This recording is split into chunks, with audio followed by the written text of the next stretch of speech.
That's right, I've got a new Discord server, and you want to join fast. Let me explain. I have added roles to prove that you have been here since this milestone. You obviously can't get the 10 subscriber role, and I have passed 100 subscribers, but until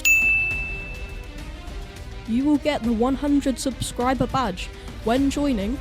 After that, you'll get the 1000 subscriber role, and then the 100 subscriber rank will become unobtainable.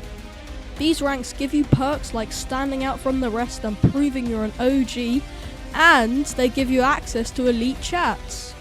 Anyway, link in the description to join, and roll the intro.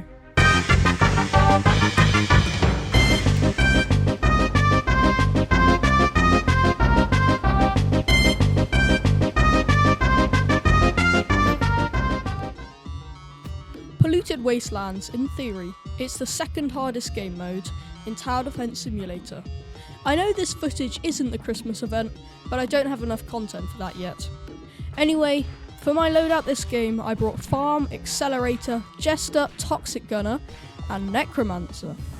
So I placed down my first farms while someone else placed down a Warden for defense. And another guy put down Cowboy to defend and make money at the same time. The reason Polluted Wastelands is hard is because usually the first enemies that come out have 4 or 6 HP. These ones have 14. The boss has 500 HP compared to 150, and so on. Then someone placed a golden cowboy and nothing much happened. I farm, they defend, and a 500 HP boss comes out. While I was farming, I didn't notice the build-up of cowboys, so it wasn't actually a problem. Another hard thing about this game mode is that there is a modifier called mutation. This means the next wave, if the same type of enemy spawns, it will have an extra 20% health, and the next wave, it will get another 20% health. So the defending never really gets any easier. While I was starting to max my farms, I have no idea who, but someone placed a DJ, so the tower's got a range buff and discount. If you can't tell, I'm making sure to explain everything because some of my audience don't know how to play TDS. After a few waves, a new enemy made its debut. Possibly one of the most annoying enemies in the game in my opinion. The Toxic. They're really fast, and on death they create a toxic pool which drastically heals enemies that walk through it. These are basically Fallens on steroids, which I guess you could say for any enemy in this game mode. Anyway, after farming some more, I started to get my Necromancers down. This was actually my first time using it, and I'm never bringing it to Polluted Wastelands again. And I only bought this because I already have Accelerator. But now I think the gems would have been better, well spent saving for Engineer. Then it was time for the Circuit. The Circuit has an ability that speeds up a random enemy for a while. Sometimes I have seen abominations just speed run the map. They're basically Commander on the enemy side on steroids. Getting the theme of this game mode yet?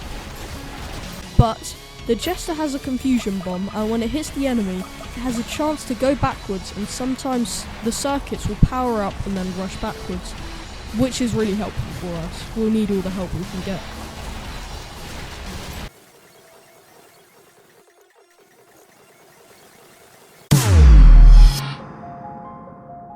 Wave 40. On any other game mode, apart from Badlands, if you reach the final wave, you're basically guaranteed the win. But no, not on Polluted Wastelands.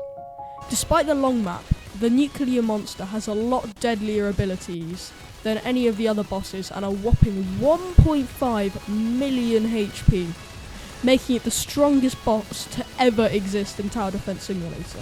The nuclear monster is equal to 10 Fallen Kings, stronger than 21 Molten bosses, and also stronger than 37 Gravediggers. These bosses are put to shame compared to this, and the map is not 21 times longer than a normal map, so it's not going to be easy to say the least. We had 24 accelerators, and as the nuclear monster neared the end of the first loop, it did some sort of burp, and some green gunk came out, which was apparently highly dangerous to the towers, as all their weapons shut off. I don't compare this to being struck by lightning from the Fallen King. Then at the start of the second loop, He screamed at the towers, which seemed to scare them and lose all their buffs, by being shouted at. Listen to the sound they make too. Honestly, the logic in this game is horrendous. Then he did a semi-reasonable ability and punched towards the ground. A regular stun, and summoned enemies.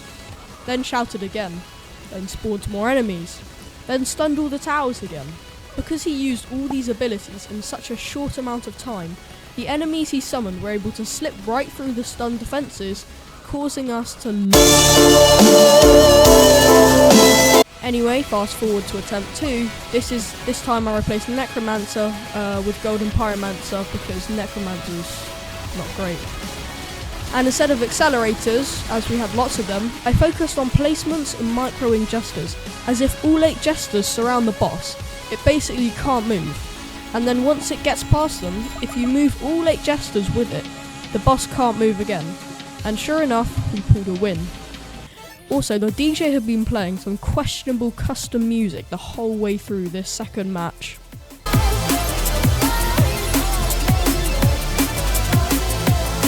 Anyway, remember to join my Discord server, subscribe, and I'll see you in the next video.